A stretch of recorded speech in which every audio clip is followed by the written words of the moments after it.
एदी छो थो करी देर बियो आ मुंहिंजो हिते केर करे अल्लाह त क़यामत रहे जोड़ी ही सलामत।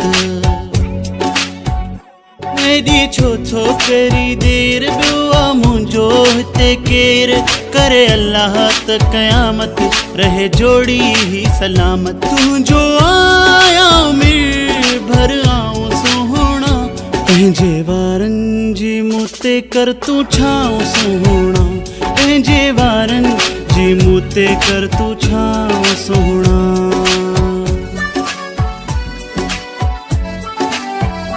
पंहिंजे वारनि जी मूं ते कर तूं छांव सोहणा पंहिंजे वारनि जी मूं ते कर तूं छांव सोहणा पंहिंजे वारनि जी मूं ते कर तूं छांव सोहणा।